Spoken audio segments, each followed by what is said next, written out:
What is up, guys? Hope you guys are doing good. Took another loss today. Unfortunately, trying to take shorts here on NQ.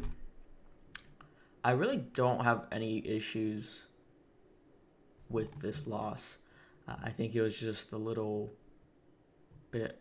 No, I don't want to say unlucky, but it was more so like a probability thing of just getting stopped out in price running without me for not really any apparent reason. Um, and I'll walk you through why that was. And I'll be live.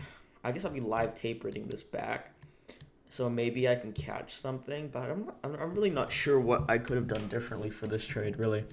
So if we go into the day, so starting with the daily chart, um, as I was saying yesterday, we had inversed this on ES, this daily Civi, but was still holding on NQ. So yesterday I was seeing that as a sign of strength on ES. I could see us possibly going higher, right? Depending on one and the 4 hour order flow and how that would look like after the AM session. And what ended up happening was we had ended up pumping during the New York AM. These are these two up close candles right here. And then right after, during the afternoon, we ended up just retracing that entire move and more and dumping even lower. And we put in this bearish breaker here. Now, the only thing that was really leaning on to continue to be bullish was really to see order flow flip bullish on the 1 and 4 hour after yesterday, but that never happened. You can see here that there's still bearish PD arrays. The order flow is still bearish here. One thing to keep in mind, though, is we could just be doing that to retrace to 50%, which has still not been hit yet on NQ. And then on the daily, I forgot to mention this, we still had inversed all of these gaps up here. We have a daily change in state of delivery. So a higher time frame is still pointing bearish until proven otherwise, right? So I just really want to be cautious when taking longs. Obviously, yesterday longs worked. Now, today, I wasn't really clear cut in terms of a bias, right? It was more so I want to lean bearish until like proven otherwise. So going into the New York Open, the two scenarios I was basically looking at that could possibly play out was we either come down and we take out all these lows, and I take a turtle soup basically entry long at the extremity of this range down after 370 gets hit, or we have this 30-minute inverse that's also a BPR. It's when there's two fair value gaps right next to each other. And I want to see us Judah swing up into that, hold that, and then continue lower. Obviously, it just got closed above like this minute, right?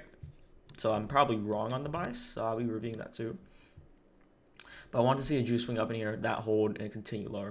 So what ends up happening at open, I'm going to delete this just so the chart is cleaner. We come up here, and I'm seeing this as a Judah swing already because we have all this resting sell side below. We come up about, what is this, 50 points or so? We take out this high, and we're coming close to these relative equal highs. Now, at the time, I was like, okay, I want to see this get hit before I take a short. But you can see that didn't happen. So the reason why I ended up taking an entry is because this was still holding. So if you see here, when these down close candles start to happen, and we inverse this little fair value gap right here, as this is happening, this candle is up here, and it's all the way down here. Now it's just looking like a huge wick. So that to me looks really bearish, as long as this still holds, right? So that's my thought process as to why we didn't need to go up to these relative equal highs anymore for me to take my entry. So as you can see, there's an inverse fair value gap right here. That's my entry.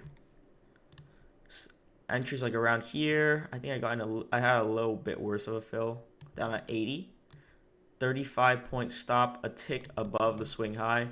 And, since the daily profile wasn't super clear, the bias just wasn't clear, I was just gonna go for just low-hanging fruit at 1.2R-ish and then scale everything out there. So what ends up happening after I enter is I go into about, I think, 5 points in profit or something like that, like 10 points in profit.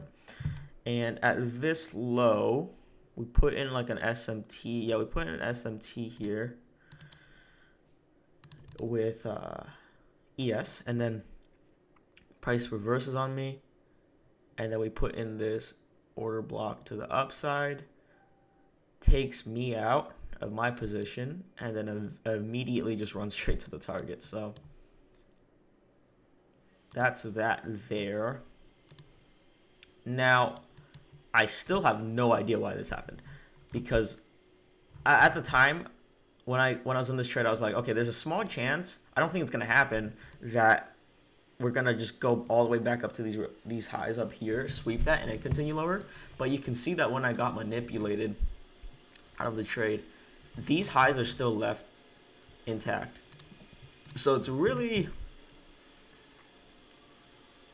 yeah, I really do not know why I got stopped out and it ran to the target. I'm sorry if you hear that. That is my Roomba. But yeah, I really don't know why I got stopped out of this trade. It's really just like another day in the office for me, really. I mean, if anything, this is another one of those range days where the bias just isn't super clear. So you kind of have to play like what happens at open. You have to see what the Judas swing is really.